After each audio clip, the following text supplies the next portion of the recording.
ಇನ್ನು ಶಾಲಾ ದಿನಗಳಲ್ಲಿ ಇಬ್ಬರು ಅಕ್ಕಂದಿರಿದ್ರು ಅಂತ ಹೇಳಿದ್ರಿ, ನೀವು ಮುದ್ದಿನ ಮಗ ಬೇರೆ. ಸೊ ಅಕ್ಕಂದಿರಿಗೆ ಏನಾದ್ರು ಗೋಳಾಟ ಕೊಟ್ಟಿರೋದು, ಅವ್ರಿಗೇನಾದ್ರು ಕಿತಾಪತಿಗಳನ್ನ ಮಾಡಿದ್ದಿದೆಯಾ ನೀವು? ಇಲ್ಲ, ನಾನು ಚಿಕ್ಕ ವಯಸ್ಸಲ್ಲೇ ನಮ್ಮ ಅಕ್ಕಂದಿರು, ಆ ಕಾಲದಲ್ಲೆಲ್ಲ ನಿಮ್ಗೆ ಗೊತ್ತಲ್ಲ, 18 ವರ್ಷಕ್ಕೆ ಮದುವೆ ಮಾಡಿಬಿಡ್ತಾಯಿದ್ರು. ಇಬ್ಬರು ಅಕ್ಕಂದಿರಿಗೂ ನಾನು ಸಣ್ಣ ವಯಸ್ಸಲ್ಲೇ ಮದುವೆ ಮಾಡ್ತಾಯಿದ್ರು. ಮತ್ತು ನಮ್ಮ ಅಕ್ಕಂದಿರು ಯಾರೂ ನನಗೆ ಕಿರುಕುಳ ಕೊಟ್ಟಿಲ್ಲ, ಯಾರೂ ಕಿರುಕುಳ ಕೊಟ್ಟಿಲ್ಲ. ನಾನು ಸ್ವೀಟ್ ನನ್ನ ಮನೆಯಲ್ಲಿ ಆ ಕಾಲದಲ್ಲಿ ಭಾಳ ಸ್ವೀಟ್ ಮಾಡೋದೇ ಕಡಿಮೆ. ಈ ಒಬ್ಬಟ್ಟು ಇವೆಲ್ಲ ಮಾಡ್ತಾಯಿದ್ರು. ನಾವೇನು ಮಾಡ್ತಾಯಿದ್ರಿ, ಸಿಕ್ಕಿದಾಗ ಅದನ್ನು ಅವತ್ತೇ ತಿಂದ್ಬಿಟ್ಟು ಉಳಿದಿದ್ದನ್ನೆಲ್ಲ ತೊಗೊಂಡೋಗಿ ಎಲ್ಲ ನಾವು ಮಚ್ಚಿಟ್ಬಿಡ್ತಾಯಿದ್ರಿ ಮಾರದಿನ ತಿನ್ನೋಕ್ಕೋಸ್ಕರ. ಮತ್ತು ಈ ಬೆಲ್ಲ ಜಾಸ್ತಿ ಕದೀತಾ ಇದ್ದೆ ನಾನು. ಮನೇಲಿ ಎಲ್ಲೇ ಬೆಲ್ಲ ಇಟ್ಟರು ಕೂಡ ಜೋಬಲ್ಲಿ ಇಟ್ಕೊಂಡು ಓಡೋಗ್ಬಿಡ್ತಾ ಇದ್ದೆ ಆಡಕ್ಕೆ. ಅಮ್ಮನ ಕೈಲಿ ಅಥವಾ ಅಪ್ಪನ ಕೈಲಿ ಹೊಡ್ತಾ ತಿಂದಿದ್ಯಾ? ಯಾರು ಜಾಸ್ತಿ ಹೊಡ್ತಾ ಕೊಡ್ತಿದ್ದು, ಬೈಗ್ಲಾ ಕೊಡ್ತಾ ಇದ್ದಿದ್ದು ನಿಮಗೆ? ನನಗೆ ನಮ್ಮ ತಂದೆ ಒಂದು ದಿನನೂ ಹೊಡೆದಿಲ್ಲ. ನಾನು ಎಷ್ಟೇ ತಪ್ಪು ಮಾಡಿದ್ರು ಕೂಡ ನನ್ನ ತಂದೆ ನನಗೆ ಇದುವರೆಗೂ ಒಂದು ಸರಿನೂ ಹೊಡೆದಿಲ್ಲ.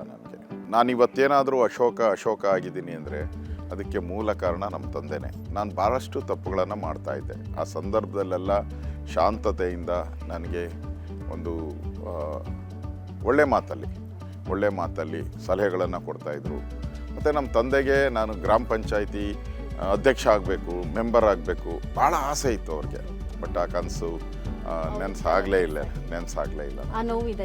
ಹೌದು, ನನಗಿವತ್ತೂ ಆ ನೋವಿದೆ.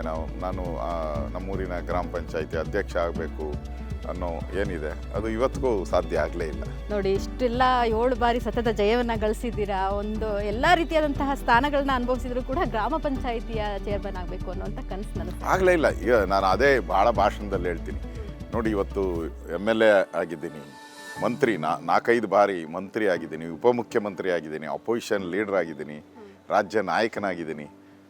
ಆದರೆ ನನ್ನ ಆಸೆ ಏನಿತ್ತು ಮೊದಲು ಗ್ರಾಮ ಪಂಚಾಯಿತಿ ಅಧ್ಯಕ್ಷ ಆಗಬೇಕು ಅಂತ, ಅದು ಇದುವರೆಗೂ ಆಗಲಿಕ್ಕೆ ಸಾಧ್ಯನೇ ಆಗಲಿಲ್ಲ.